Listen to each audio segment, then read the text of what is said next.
¿Usted considera que hay barreras en cómo se está transmitiendo la ciencia en temprana edad? Total. ¿Bien? Yo creo que no sabemos comunicarla. Es un problema.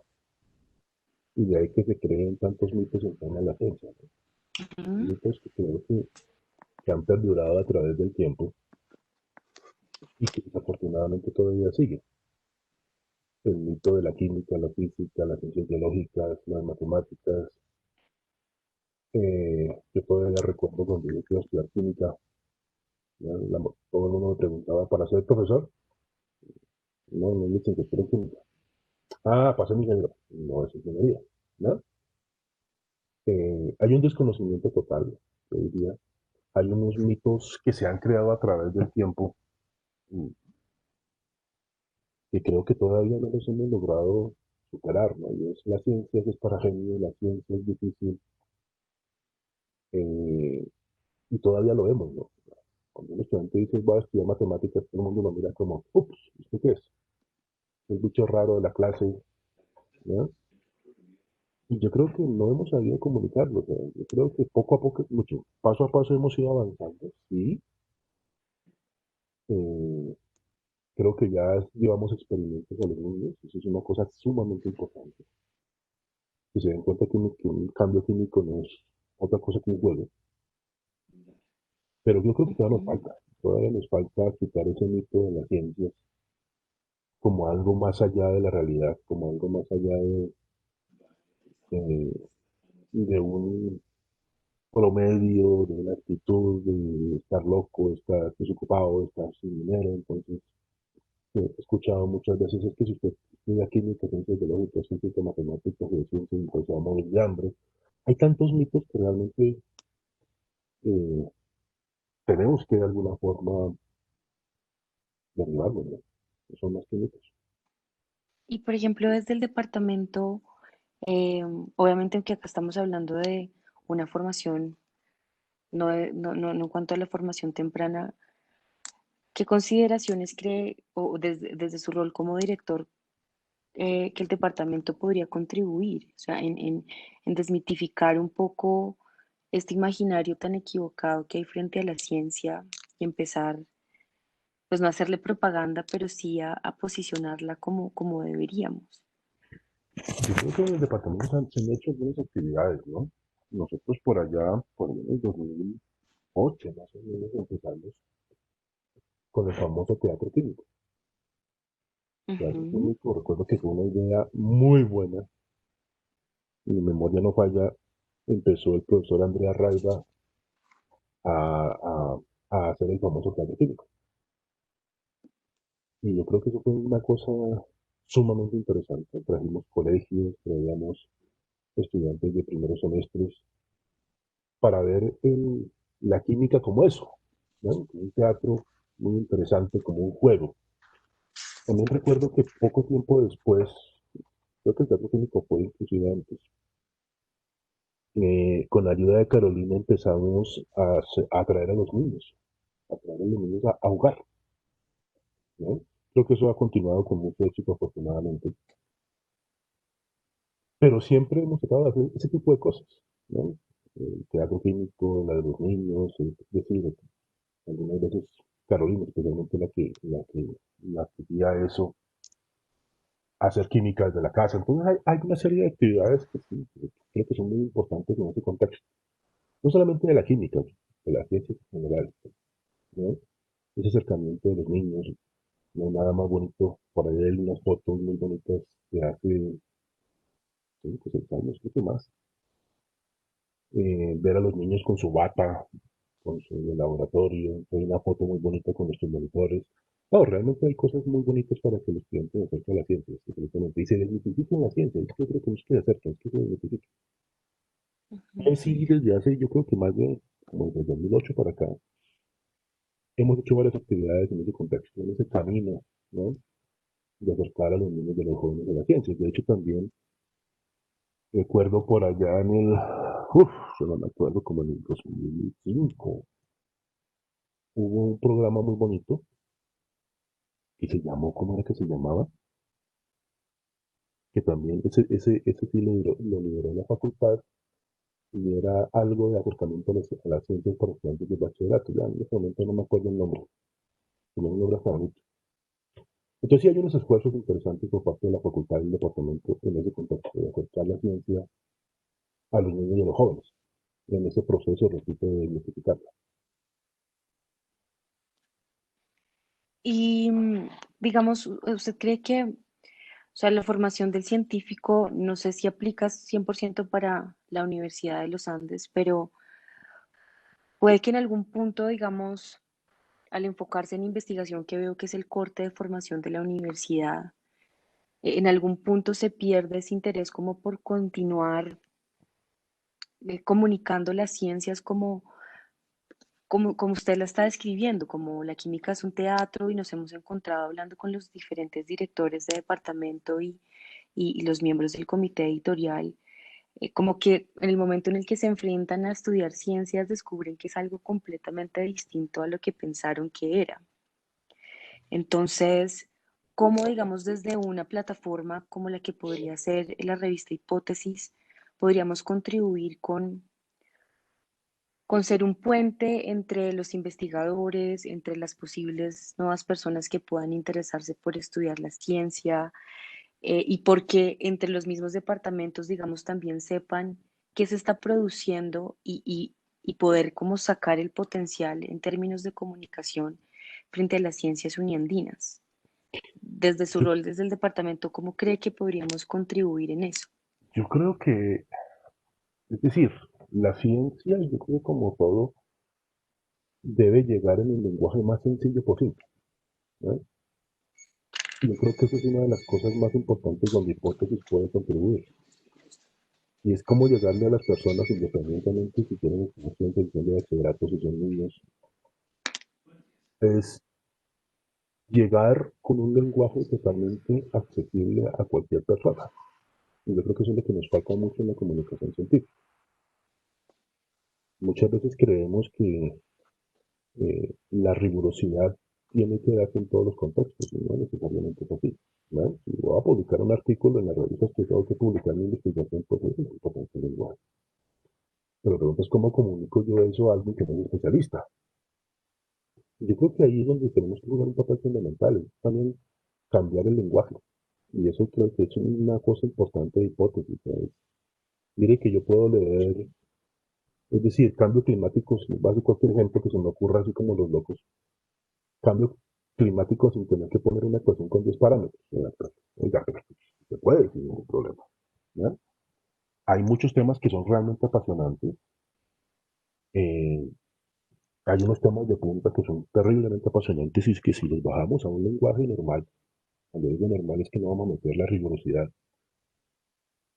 mostramos cada vez la importancia de las ciencias, ¿no? La ciencia no es el personaje, ven allá encerrado en un laboratorio un año, ven que no respira, que no habla con nadie, que sale, no, eso no es así. Y realmente no es así, ese es otro mito que tenemos, ¿no? Que el científico es más soñado, nerd, hecho todo lo que sea, que no sale del laboratorio, que no mira más allá de sus narices, eso se identifica. Pero ¿cómo lo identificamos? Eso, haciéndole llegar ese conocimiento de la forma más sencilla a la persona que está leyendo algo o que está buscando algo. Esa es la forma de identificar cualquier cosa, ¿no? Y ese es el esfuerzo que tenemos que hacer. Entonces, Perdón ¿cómo? que, Ujú. disculpa que interrumpo en esto que estás diciendo. Hay un punto que me parece muy llamativo y es de este perfil que dices que son los científicos, que no es necesariamente, o pues sí, que hay un estereotipo que el científico tiene ciertas características, pero tú dices que el científico tiene otras formas de hablar, por ejemplo, entre sí, o sea, entre científicos, entre químicos. ¿Cuáles son las formas como que uno podría decir, mira, esto es lo que hace que capte la atención en su conversación? Lo digo básicamente porque cuando la academia habla puertas para afuera, habla con todo el formalismo, digamos, del peso de lo académico, ¿no? Pero es muy distinto eso a la conversación en una sala entre dos personas o tres personas que están hablando de un tema que les interesa. ¿Cuál sería un poco, si fuéramos a perfilar un poco esa cara distinta del científico, cómo sería? Es que yo creo que como le digo, hay mucho misticismo alrededor de eso. Cuando yo hablo con mis colegas, a menos que estemos en un seminario, que tengamos que discutir algo, deben para, no sé, para producir alguna publicación de resto, usamos el lenguaje coloquial común y corriente que usa cualquier persona, ¿no? Eh, y, o sea, nosotros, los científicos, hacemos lo mismo con todas las personas. O sea, cuando nos reunimos no hacemos los chistes, hacemos toda la cosa, hacemos chistes químicos que son bien malos, por cierto, pero en ningún momento usamos lenguajes rebuscados. Lo que pasa es que creo que también hay una cosa y es el público que queremos nosotros abordar, ¿no? Muchas veces probablemente nos equivocamos como científicos en creer que el mejor lenguaje es aquel que usamos, digamos, dentro de la disciplina. En las ciencias el lenguaje es el matemático, eso no hay discusión. Pero yo creo que todos nos hemos dado cuenta que podemos llevar las ideas y el interés reduciendo ese lenguaje matemático. Eso es una de las cosas. Lo que pasa es que muchas veces también pensamos que si no explicamos algo en términos de ese lenguaje, de esa precisión, de esa rigurosidad, pues estamos perdiendo la seriedad de las cosas, digámoslo así, entre comillas. Yo creo que ese no es el objetivo, ¿no? Y lo que les digo, o sea, es difícil de simplificar todo. Cuando uno está con uno de mis colegas, hablamos muchas veces, hasta cuando uno empieza a hablar ya con tecnicismo, le dice, no, bueno, ya me puedo ir, como para parroquianos. Yo no vengo aquí a hablar con tecnicismo, porque si yo le hablo con tecnicismo y usted no, pues va a volver aburrido. Yo también he de identificar eso. La ciencia se puede comunicar sin tener que recurrir a la rigurosidad de cada una de las áreas. Y yo creo que en eso, por ejemplo, ciencias biológicas nos llevan mucho camino. Ciencias biológicas nos llevan mucho camino a la química en eso. O sea, la forma como ellos comunican es espectacular. Química todavía creo que tenemos poco a poco que ir identificando. Es un proceso que no se da de la noche a la mañana, pero que se va a dar en su momento. Y es en eso, o sea, que el niño haga en este momento se me acaba de ocurrir, haga una polimerización y se le pueda explicar que esto es lo que sucede en el pan y mire lo que formó. Eso es especial y no tuvimos que recurrir a ninguna tecnicismo, pero el niño ya tiene idea de lo que está sucediendo. Entonces yo creo que eso también es como una forma, claro, si yo voy a redactar, repito, una publicación, pues no, pues hay que hablar en ese lenguaje propio de la disciplina, pero si no, tenemos que buscar otra forma de comunicarlo, ¿no? Creo que uno de los retos es cuando el profesor tiene que ir a hablarle a los estudiantes de primer semestre. Es una cosa que hacemos y es que cada estudiante, mejor cada profesor va y expone lo que hace a un estudiante de primer semestre. Ese es el reto más bonito que hay, ¿no? Porque yo al estudiante de primer semestre no le puedo hablar del lenguaje que yo le hablo al de quinto semestre. Entonces, ¿cómo somos capaces de bajar, bien, esa actividad científica a un estudiante de primer semestre? Yo creo que es una de las actividades que más valoramos los profesores, es cómo le cuentan a un estudiante de primer semestre local. Y se puede, claro que se puede, ¿no? Pero como digo, hay mucho mito al respecto. Y digamos, en ese caso, a un estudiante de primer semestre, ¿cuál es la forma que utiliza el departamento un poco para irle transmitiendo poco a poco ese lenguaje más complejo o para que tenga la curiosidad o el interés por esos elementos que, digamos, ya son un poco el paso siguiente? Yo creo que es sembrando lo que usted dice, la curiosidad, ¿no? Es decirle, mire, yo hago tal cosa por esto, ¿no? Porque me interesa, es decir, yo hago termodinámica de soluciones porque piensen que hay un soluto y que hay a lo mejor una moleculita rodeada de muchas cosas y se comporta así por X y por Y razón, ¿no? Y ser muy claros que ese conocimiento y esos tecnicismos en algún momento los van a ir adquiriendo. Siempre pongo de ejemplo el estudiante que piensa que la química es hacer caucho o hacer llantas. Entonces la pregunta es, ¿cómo hago una llanta? No tiene ni idea cómo lo va a hacer. Pero sí sabe, ¿no?, cómo buscar el cómo lo va a hacer. Eso es diferente. Y sabe planear un experimento para decir cómo lo va a hacer. Yo creo que también eso es una cosa importante. Yo soy el estudiante, mire lo que yo hago, ¿no? Lo voy a hago por tal cosa, ¿no? Estos son mis objetivos en un lenguaje totalmente libre de tecnicismos, y decirle, ustedes poco a poco van a ir comprendiendo esto, y poco a poco van a superar al maestro, que yo creo que es una cosa muy importante. ¿Ven? Hoy probablemente yo sé más que ustedes, pero en 4 semestres ustedes están más orgánica que yo. Y eso es importante. O sea, ese conocimiento lo van a ir adquiriendo poco a poco, poco a poco, poco a poco.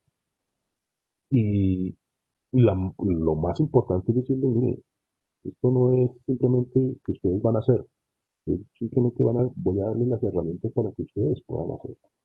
Yo creo que ese es un mensaje que es importante desde el principio. Porque siempre el estudiante viene, yo puedo hacer esto, yo puedo hacer esto. No, yo le voy a dar las herramientas. Y usted con eso va a ser capaz.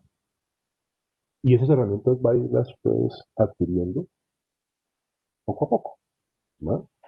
Entonces probablemente en los primeros 4 semestres no sabe para dónde van. Es normal, ¿no? Pero poco a poco van a ir adquiriendo ese conocimiento. Entonces, esa forma, digamos, que es lo mejor de comunicarlo, a mi parecer, por supuesto, con un lenguaje libre de tecnicismos.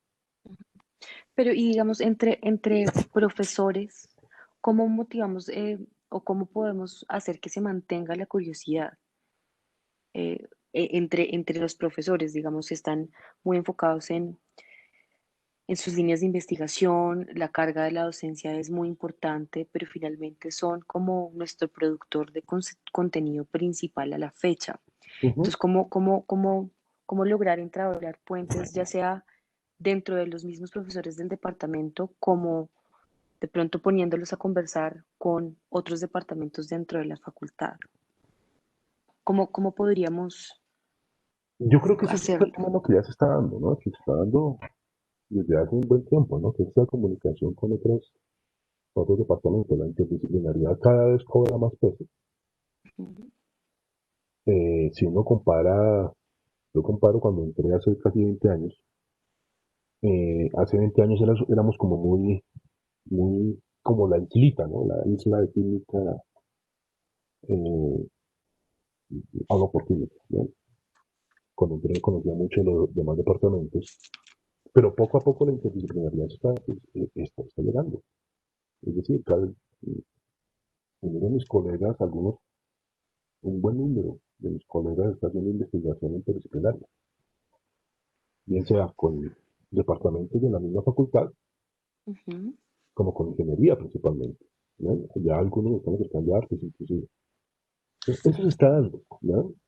Esos temas comunes se están dando y se están viendo cómo se abordan desde diferentes puntos de vista, y ya los estudiantes también están viéndolo. Yo creo que eso es una cosa muy interesante, porque ya hay estudiantes que están proponiendo no trabajar en un grupo, sino si podemos trabajar con. Eso es una cosa preciosa. Ya, profe, es que estoy haciendo, no, hablo por experiencia, pero hay cualquier cantidad de experiencia con otros profesores, así que les podría nombrar, donde el estudiante le llega a uno con un proyecto que es interdisciplinario. Ya, es que yo trabajo en ingeniería química con esto, pero no hace falta medir esto, y eso que usted sabe, es verdad que nos podemos unir. Y ellos han sido una parte fundamental en esos planes. Hay profesores que ni siquiera nos conocíamos y por medio del estudiante nos conocimos y empezamos a trabajar.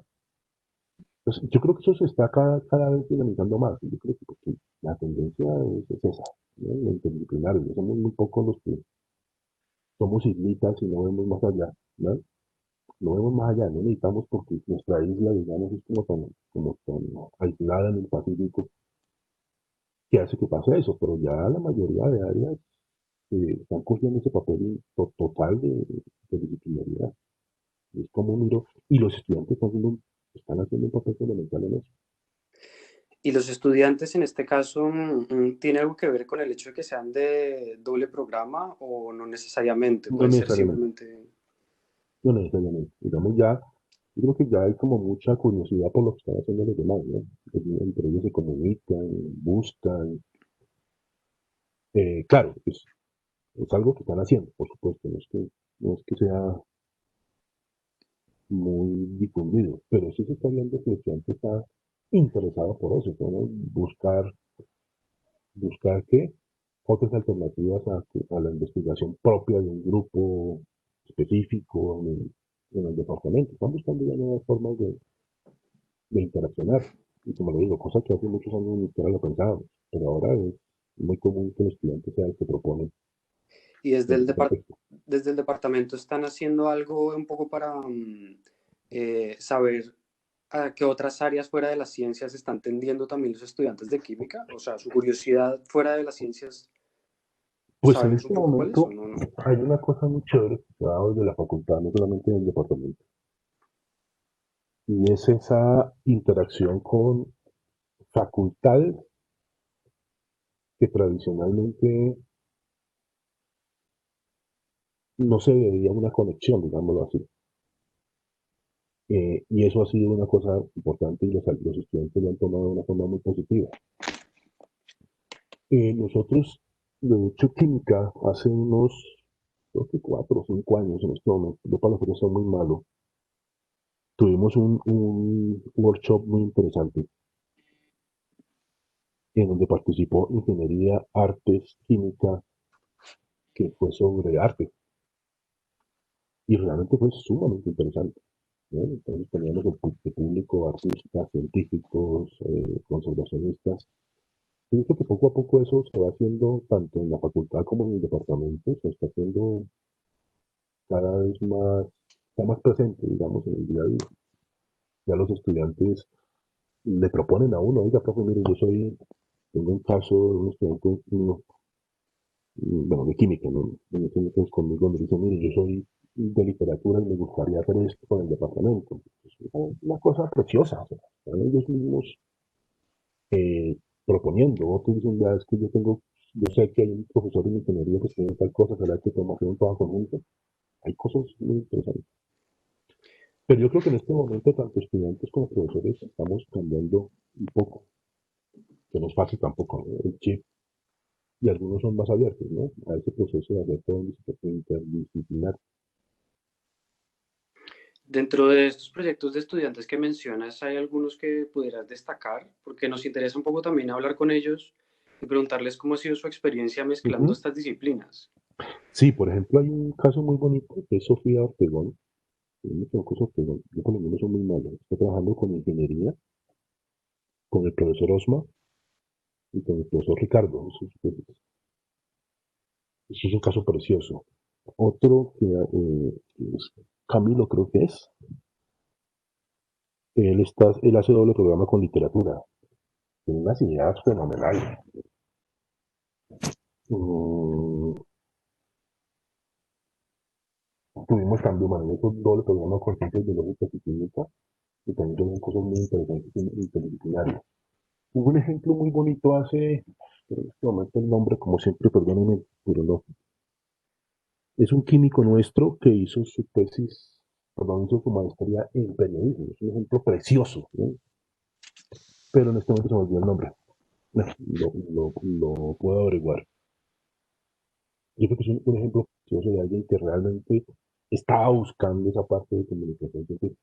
Y a mí me lo decía, ¿no? Yo estudio periodismo porque me interesa esa parte de divulgación científica, pero en este momento no me acuerdo el nombre. Creo que es un ejemplo muy bonito de ese proceso. Fue que estudió química y hizo su maestría en los Andes de periodismo. Y frente un poco el carácter experimental de la química, tiene una dinámica que es muy interesante porque es, digamos, es muy aterrizado a las cosas que consumimos todos los días, a los elementos que tenemos alrededor. Y una cosa que nos gustaría que pasara con hipótesis es también jugar un poco con la experiencia de las personas. ¿Qué tan posible es llevar lo que se estudia en el departamento a experiencias donde la gente el conocimiento no les llegue solo por un texto, sino por algo que está haciendo, digamos, alguien que fuera su público? Yo creo que hay áreas que permiten hacer eso, ¿ya? Esto no se me ocurre una, pero así como digo, de borrador, es el profesor Diego Gamba, por ejemplo. Él trabaja con moléculas que catalizan y que se pueden sacar de ciertos productos, como la zanahoria. Esto obviamente estoy diciendo muy impreciso, pero él les va a dar probablemente si lo comunican con él. Eso se puede llevar sin ningún problema a un lenguaje muy asequible, ¿no? Eh, hay otras áreas, por ejemplo, las de analítica, ¿bien? Buscar nuevas moléculas, buscar, por ejemplo, metales en el ambiente. No lo escucho, Fernanda. Tiene el micrófono cerrado.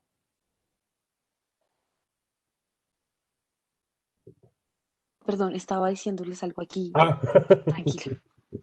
entonces yo creo que hay áreas que lo permiten, ¿ven? Hay áreas que permiten fácilmente, diría yo, y fácilmente entre comillas, llevar ese trabajo de investigación que podría ser muy abstracto, que no es abstracto tampoco, y que se puede llevar sin ningún problema a un lenguaje divulgativo, sí, o sea, realmente de una forma muy bonita. ¿Vale? Entonces ya empieza con un personaje con encima. Es decir, hay áreas que realmente lo permiten, otras son mucho más abstractas que ya para tratar de explicar cómo van, entonces requiere un formalismo que no es imposible, pero probablemente es más difícil que otras áreas de otras disciplinas de la química. Pero por supuesto que los hay, o sea, hay unos muy sencillos en el contexto sencillo en el contexto de que se podría divulgar sin ningún problema, ¿vale? Y generar esa curiosidad científica. Cuando usted le dice a un estudiante que por tener un computador, entre unas cosas, un software que se ha desarrollado, usted puede ver cómo interacciona una enzima con con un sustrato y cambia ese nombre de enzima por aquella molécula que es capaz de romper a otra molécula, etcétera. Pues eso es una cosa muy bonita, que realmente llama la atención. También, por ejemplo, hay una cosa que pasa con la astronomía que es muy interesante y es que a través un poco del cine y de la ciencia ficción se ha vuelto muy popular y hay temas que son los que más circulan, tipo hoyos negros, por ejemplo. Uh-huh. En química, ¿cuál sería el equivalente a este fenómeno? Uf. Lo que pasa es que la física ha tenido un empuje muy interesante, ¿ven? Por una serie de... Creo que ha sido afortunada en eso, ¿no? De hecho, uno ve que digamos, en los últimos años el número de estudiantes que estudia física ha aumentado de forma significativa. Pues tenemos varias áreas, ¿no? De Big Bang Theory, un poco de cosas, la astronomía, cosmos, es decir, eh, en química algo similar, pues no se me ocurre, o sea, que tenga semejante impacto visual, digamos, porque la astronomía tiene algo muy bonito que es lo visual. Y eso definitivamente es maravilloso. No hay nada más lindo que ver una constelación, una galaxia, por ejemplo. Esas fotos son divinas. En química, algo similar, uf, no sé si tendríamos semejante cosa tan visual y tan bonita. Yo creo que en química es más que ver, es el hacer de pronto. ¿No? En ese contexto, hacer plastilina, por ejemplo, es una delicia. ¿No? Hacer plastilina con estilo es una delicia. Digamos, por ahí sí podríamos hacer muchas cosas. Claro, porque igual hay, por ejemplo, hay un fenómeno en redes sociales y en internet que la química, un poco popularmente, es un poco como magia, ¿no? O sea, Ese es el origen. tienes Uh-huh. sí, tienes unas mezclas que pasan unas cosas muy inusuales y muy inesperadas que solo por la extrañeza de lo que representan se vuelve una imagen como muy llamativa.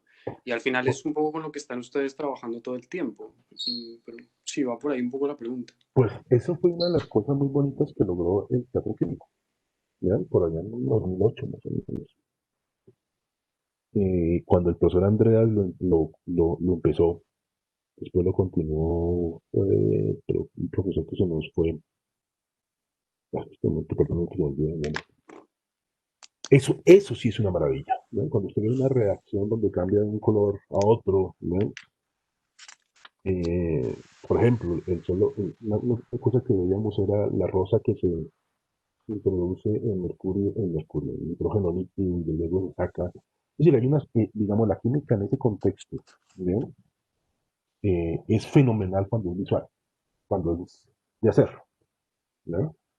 Hace poco hablábamos con Carolina que hizo una que fue para el fondo donde producían plastilina comestible, o sea, es una delicia, ¿sí?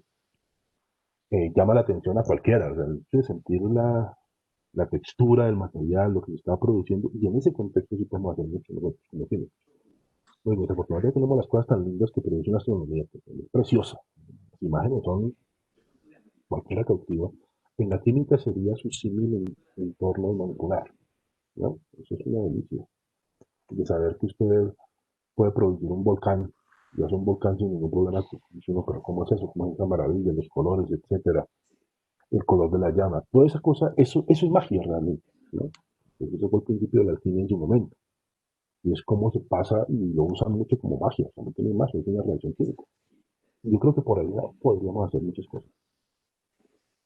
Y esto igual no se traduce de la misma manera a otras cosas que de pronto no son visualmente como interesantes de forma inmediata, como lo que decías hace un rato de hacer un neumático, que puede no ser muy potente visualmente, pero que igual es muy interesante el proceso.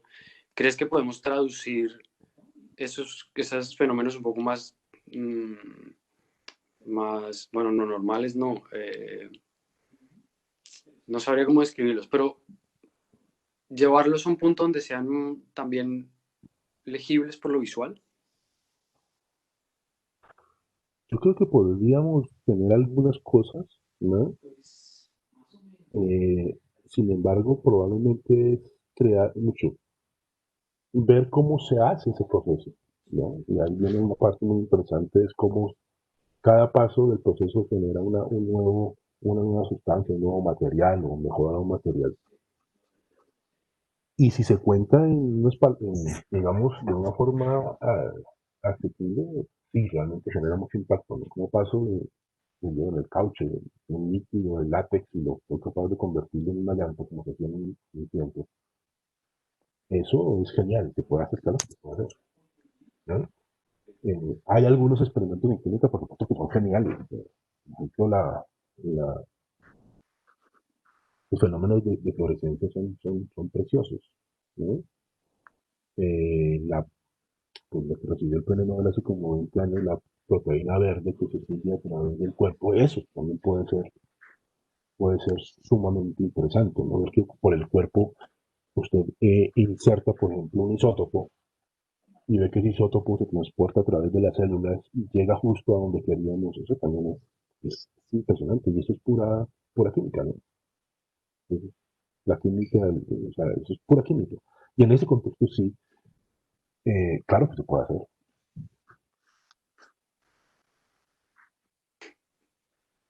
Ahí va un punto que me parece que es curioso de explorar y es como, por ejemplo, vincular a personas que están en carreras como artes o diseño a documentar estos procesos, por ejemplo. Es decir, que un grupo de investigación está trabajando algo como lo que estás describiendo y hay una persona que tiene digamos, un poco de herramientas de lenguaje narrativo y visual para mostrar ese proceso que ustedes ya hacen desde química. Yo no sé si ustedes esto ya lo han hecho anteriormente o si podríamos experimentar con esto en algún punto con la gente que está haciendo investigación ahora. Yo creo que sería interesante, no lo hemos hecho en el contexto de divulgación, no, ¿no? Pero sí en el contexto de esta forma interdisciplinaria de ver las cosas, ¿no? O sea, ver que con Raman es una técnica muy linda. Se puede seguir una obra, ver qué pigmentos tenía, ver qué tan original es, si es original, si no es original.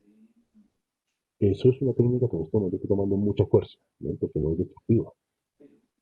Hace poco tuvimos una tesis de maestría al respecto, bien, y de hecho el mismo estudiante fue a Milán a hacer el doctorado, y hizo la pasantía aquí en Colombia, ¿no? Con este mismo equipo.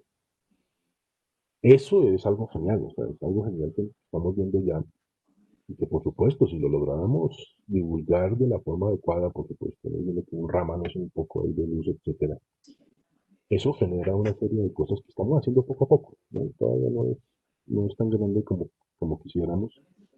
Ya hay estudios donde hay figuras precolombinas y que vamos a determinar qué metales usaron ellos, vean qué conocimiento realmente de la metalurgia tenían y los instrumentos de ahora nos están dando unos resultados bastante interesantes. Mira, voy a compartirles un link al especial de elementos de la tabla periódica de los, no recuerdo cuántos años, de la tabla periódica que sacó el Bloomberg Business Week. Y Ujú. quería saber si lo puedes mirar ahí un momento y nos das un poco tu opinión. Dame un segundo que busco el link y lo pongo acá en el chat.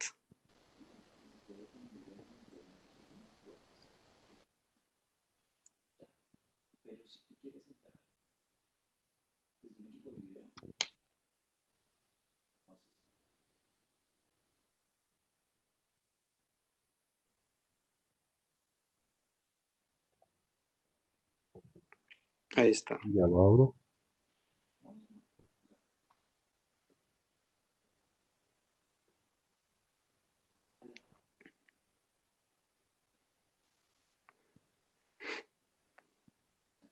En particular te lo pregunto porque tiene unos recursos que son muy interesantes porque pone los elementos químicos Ujú. tanto en un contexto social, digamos, sus usos, los lugares donde se extraen, hay una documentación fotográfica muy, muy potente de cada uno de los relatos. Pone además los precios por kilo o por litro de cada uno de los elementos. Y aunque está enfocado como público general, tiene recursos que te lanzan a conocer un poco más de la historia muchas veces del elemento y de cómo se descubrió y algunos de sus posibilidades químicas. Esto es un poco lo que sería interesante, pero claro, eso lo digo yo un poco desde la perspectiva de diseñador, pero no sé para una persona que es químico si esto es un recurso que le resulta interesante o útil de alguna manera.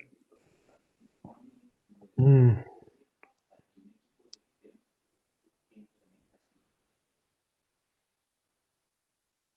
En principio, digamos, una de las cosas más interesantes de la tabla periódica es asociar el elemento con algo, definitivamente, porque es muy interesante.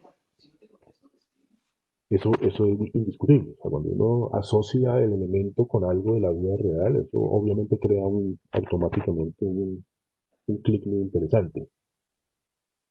Eso se ha hecho realmente, esto no es para mí no es nuevo este tipo de cosas, y se ha hecho desde hace mucho tiempo, ¿no? De hecho hay páginas, no recuerdo, inclusive cuando yo era joven veíamos de mucho tiempo que una de las prácticas de hecho que ya no se dan era mostrarle a los estudiantes cada uno de los elementos. Era genial, o sea, creo que el estudiante de primer semestre éramos felices cuando nos mostraban que en un tubito de ensayo, en una ampolla había bromo, por ejemplo. Era una cosa genial, o sea, es una cosa que creo que uno jamás se le va a olvidar. Saber que la piedrita que estaba ahí, siendo terriblemente ligero, eso que estaba ahí era el mineral de paladio, o era el mismo paladio. Eso es genial, o sea, siempre cuando se asocia el elemento a una aplicación, ¿no? O a la fuente, siempre va a generar un efecto muy positivo, definitivamente, ¿no? Durante mucho tiempo, no recuerdo, hubo un especial que casi que, no recuerdo si era cada día o cada semana, era la semana de un elemento. Pues era genial porque ese elemento va a ser el silicio. Entonces, ¿qué es el silicio? ¿Cómo se llega al silicio? ¿Cómo se llegó a que los componentes eran de silicio, por ejemplo? Pues genera realmente una correlación entre química y vida real que es maravillosa realmente, ¿no? Entonces, este tipo de documentales, pues, hay varios realmente. Y definitivamente crean un clic muy bonito de asociación de química con la vida real, que muchas veces cuando uno ve la química del bachillerato, la ve tan lejana de la vida real que, bueno, al menos en mis tiempos, que como que no veía dónde estaba, pero ese clic de asociación siempre será genial, no solamente con los elementos, con las sustancias, con los ácidos, con las bases. Hablar, por ejemplo, del ácido sulfúrico es una cosa genial, saber que es el ácido en la industria, por ejemplo, es una cosa genial. Esa asociación realmente es muy positiva.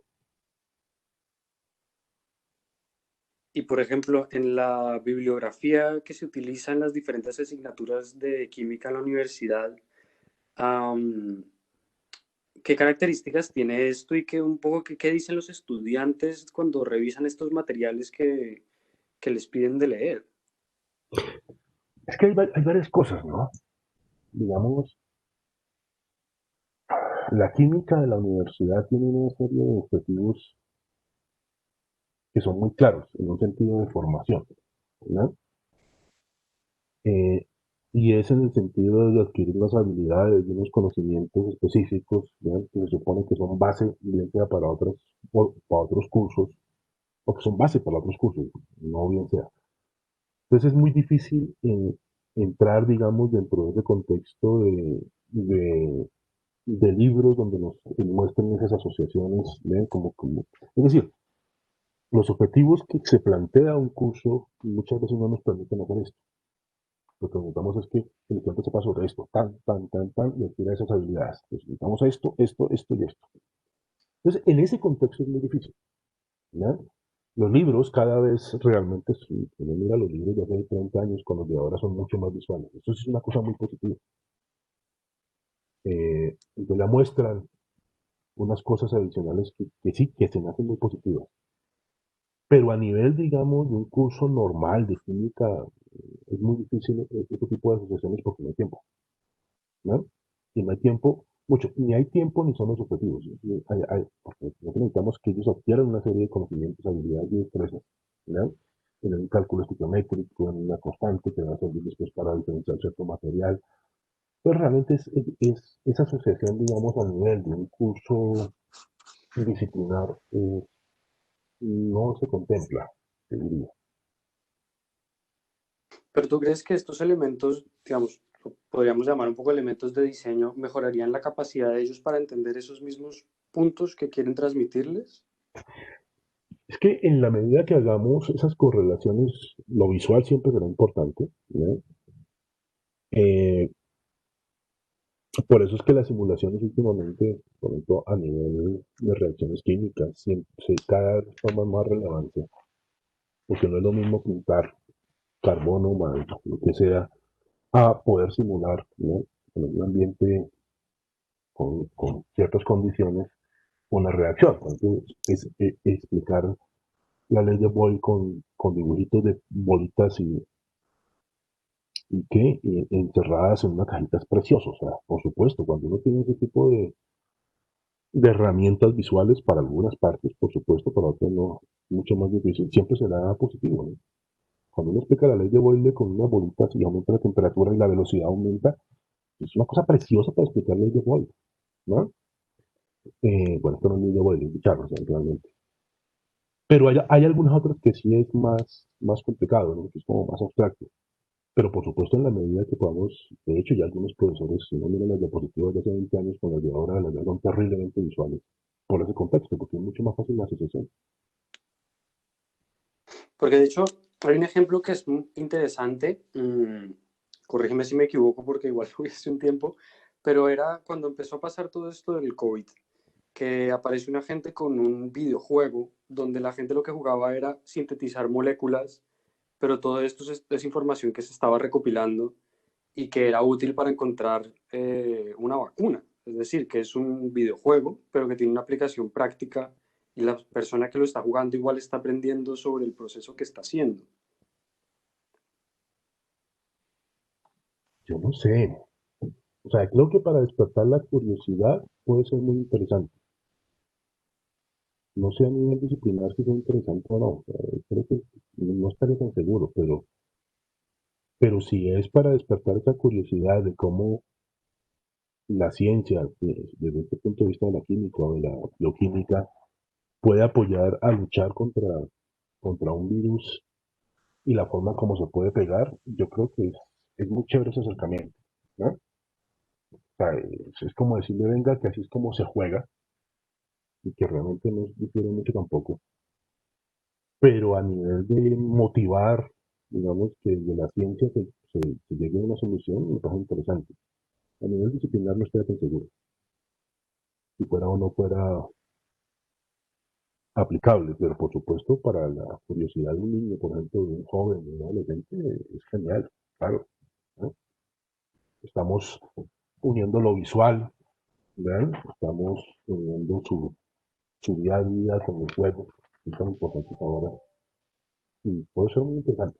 ¿Ven? Desde ese punto de vista, para mí y para el joven, para este muchacho de bachillerato, puede ser muy importante. No sé a nivel disciplinar de una universidad, no sé, pero sí para despertar curiosidad científica puede ser muy interesante. Y dentro de las asignaturas que hay en el departamento, siempre hay una asignatura que es un poco cuello de botella y que es supremamente difícil que los estudiantes logren pasar por ahí. ¿Cuál sería esa asignatura? Realmente lo que mi experiencia ha mostrado es que depende del estudiante. ¿Ven? Digamos, hace 20 y pico años, cuando yo estudiaba, sabíamos que había una asignatura, pero que estaba muy relacionada con el profesor y por eso la cuello de botella. Hoy no. Hoy, tal como yo lo miro, hay áreas, ¿no?, de química casi que somos muy disciplinados. Entonces hablamos de la analítica, hablamos de la orgánica, la inorgánica, la fisicoquímica, la bioquímica, la teórica, que es la computación de la cuántica. Pero realmente sí el estudiante lo que uno observa es que tiene cierta empatía con algunas áreas y no con todas, ¿no? Se crea un sesgo, no me pregunten cómo se podría explicar eso, en el cual una de las áreas, de esas 6 áreas que más o menos en las que vivimos, le parece más fácil, más interesante, y esas otras las ve como algo de tan poco interés que se le convierten realmente en el cuello de botella. Usted puede hablar con un estudiante y le dice, mira, mi orgánica por algún motivo no sé qué pasó. O la fisicoquímica, realmente los cocos son la fisicoquímica y la orgánica. Pero creo que eso ha cambiado, ¿no? No es como antes que decían, el cuello de botella cuando yo estaba estudiando hace muchos años era química industrial. Pues ahí si pasábamos química industrial éramos químicos y si no, quedaban veremos. Pero ahora creo que es eso, es como que los estudiantes, hay unas cosas que se les facilita, ¿no?, y otras cosas que no se les facilita y eso para ellos es lo que les convierte en cuello de botella. Pero realmente decir que en este momento hay una materia que realmente que se ve que hay un como el hueco negro y el que sale de ahí es químico, no, no la veo. Ya depende mucho más del estudiante. Pues mira, es que esto te lo pregunto porque hay un experimento que queremos hacer más adelante y tiene que ver con rediseñar un contenido científico que tenga un nivel de complejidad alto y que sepamos que los estudiantes han tenido problemas entendiendo ese punto. Entonces lo que queremos hacer es tomar ese contenido, sentarnos con un grupo de personas que sepan del tema y rediseñar, no eliminar información, simplemente hacer de pronto un proceso de síntesis, de utilizar elementos visuales, de utilizar otra forma de contar ese mismo contenido para ver si los estudiantes tienen una reacción distinta. Yo te entiendo Entonces, pues, pensando muy bien. De pronto, más que un cuello de botella sería un tema especialmente para estudiantes de primeros semestres. ¿Vean? Pensar más bien en una química básica. ¿Cuál es el tema que más se le dificulta al estudiante? Porque ahí sí tenemos algo mucho más homogéneo, que es el estudiante que viene del bachillerato. ¿Bien?